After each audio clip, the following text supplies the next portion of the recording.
There are a few easy takes here, like a lot of stories being made for the modern audience or with current day political or social problems, rather than focusing on a more long lasting story.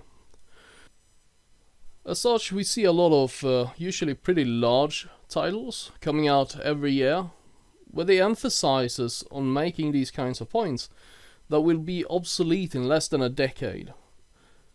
And to make things worse, these so-called relevant points, none of us really care about them because it's not something we find interesting. We want to go to the games so that we don't have to care about these points. You know, we get enough of it when it comes to politics.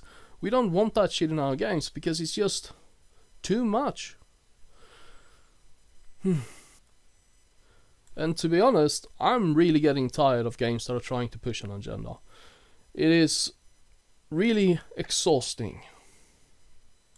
It used to be that games were a location where you could move, where you could go, and then you could get a story, an experience in that kind of environment. Whether it was a sci-fi or an RPG or fantasy or, you know, you get a certain story in all of these. But now it feels like all of these stories are sort of similar because they're trying to talk about the same talking point to make it more modern. It's just... And to clarify, I'm not trying to shit on games that have a very linear story, that is very scripted. Those games can be very fine, very good, if it's a good, you know, script that includes the player, gives you some important choices to make and allow you to emphasize your playstyle. It can be a very good experience. And when it comes to bad writings, we can divide it into a few sections. So first off is bloat. You have description of a quest, it's 3 times longer than it needs to be. Description of an item, 4 times as long as it needs to be. Or if you're talking to someone, and that is way too long as well. And it seems like they love these kinds of things in games nowadays, where it just never really stops.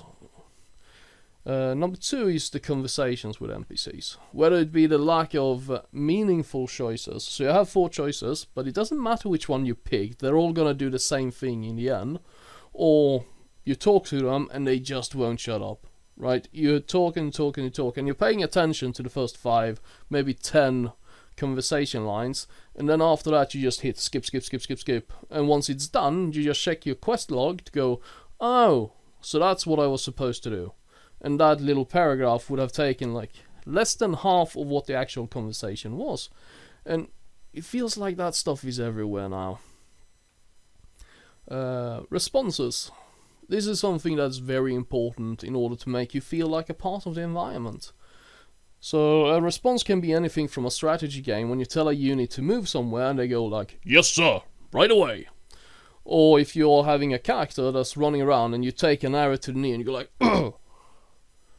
It could be anything that really makes you feel more included in the environment, or makes your character that you're playing more included in the environment, which by extension includes you. So let's take a little example here. Imagine if you go to a town, in an RPG this time. So you go into a town, no one really cares about you, no one is paying attention to you, it's the first time you're here. You stay there for like a couple of weeks, and you do some quests around the town, you go out, you fight some bandits, and when you come back, people are like, good to see you, or greet you and stuff like that. And it feels more inclusive that way, in a good way, because it feels like the world is reacting to you, and you're becoming a part of it. Which is what a lot of us are looking for in these kinds of games, but somehow the story normally doesn't include that unless it's a very scripted event. For instance, if you want to play like a villain, you walk into town and then all the villagers run and hide in their homes because they're so afraid of you. That'd be an awesome experience. Or maybe it could be the friendly neighborhood murder hobo that's just killing everything that you see outside of town.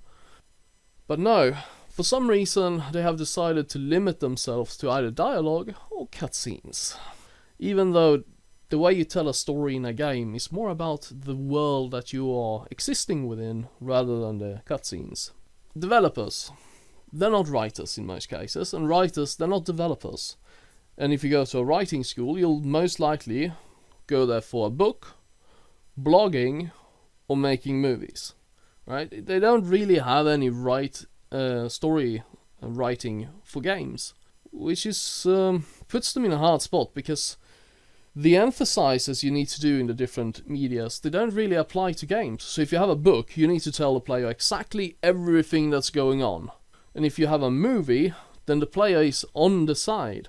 And as a side effect of some of these, you get walls and walls of text. Sure, there's a lot of lore, but I'm not gonna read that. It's just too much. As I mentioned earlier, storytelling should be a part of the game experience. So if you take Warcraft 3, for instance, this is pretty good, because each level there, you get a little bit of a story.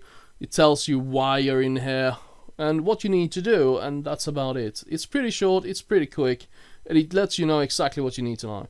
And if you then go over to World of Warcraft, which came after Warcraft 3, and you go up to a character there, like the starting village for the Night Elves, right? You talk to the guy, he gives you a wall of text, you go do your quest, you go talk to him again, you get a wall of text, and that's about it. It's really, really boring. And I think that most of you agree. And those of you don't get the pitchforks quite yet. What makes Warcraft 3 immersive, or I mean World of Warcraft immersive, isn't the quest, it isn't really the storytelling or the cutscenes. It's the stories you make with your friends. It's the stories you make with your guild, when you go raids and stuff like that. And a massively multiplayer online game can do things like that. But if you're in a single player role-playing game, it's you and the world. Those are basically the two things you have there. And if the world isn't responding to you, it kind of gets boring. Sure, you could have some companions that would help alleviate it, but it's still hard to be immersive in a situation like that. And in a lot of modern games, you end up in a situation where the game tries to lecture to you. So instead of including you into the group, they're trying to push you away, so that you have to stand on the outside looking in on the game as the game is trying to have fun by itself, running its own, little high five club. And the problem with something like this is that if you bring in a narrative and you force the player into a situation that they can't agree with, you end up in a situation where you push them further away from being immersed in the game. So if you're lecturing them about how bad they are for not thinking the same way as the game does, like a lot of modern titles are doing at the moment, people will be like, skip, can't I get rid of this yet? Because I don't want to listen to this shit. And then you end up skipping potentially important pieces of information for the game, and it tries to exclude you. Now, to wrap this all up, there is one very important thing in storytelling, especially in video games, and it's show, don't tell. If there's something you can do that will show the player instead of telling them about the story, you should do that. So for instance, if you have a post-apocalyptic world, instead of telling the player about that, you need to show them the world.